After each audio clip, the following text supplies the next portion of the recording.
Le vaisseau spatial a découvert une planète à 60 000 années-lumière. Des humains y vivent également. Et la religion qu'ils pratiquent est un mélange de toutes les principales confessions de la Terre.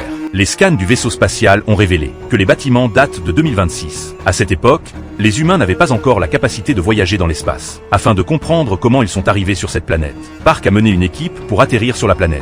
Les habitants y menaient une vie primitive. Ils n'utilisaient pas d'électricité. Ils ont organisé une cérémonie de bienvenue pour l'équipe. La chef leur a raconté une histoire incroyable. Leurs ancêtres venaient vraiment de la Terre. Ils étaient des survivants de la Troisième Guerre mondiale. Il y a plus de 200 ans, un ange ailé les avait amenés sur cette planète. Les membres de l'équipe ne croyaient pas à leur histoire. Mais en 2026, les humains n'ont pas la capacité d'atteindre une planète située à 50 000 années-lumière. À ce moment-là, le vaisseau spatial détecte une anomalie dans la stabilité des anneaux de la planète. Une grande quantité de matière radioactive commence à tomber sur la planète. Dans une heure, cela provoquera une catastrophe qui détruira la planète.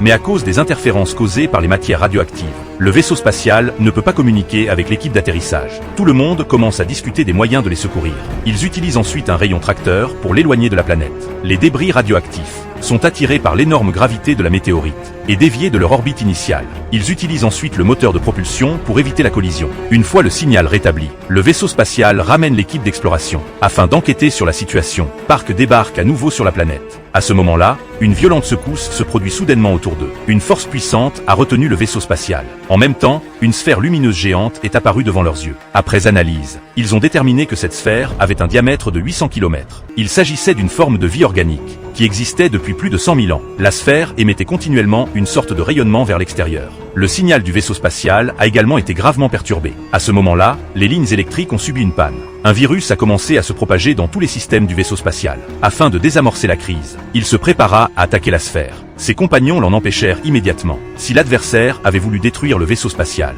il n'aurait pas eu besoin de se donner tant de mal. Cette créature inconnue devait avoir d'autres intentions. Très vite, l'équipe scientifique découvrit que la sphère ne leur transmettait pas seulement un langage, mais aussi ses 100 000 ans d'expérience. Afin de découvrir la véritable cause de cette explosion d'énergie inconnue, ils suivirent le signal tout au long de leur exploration.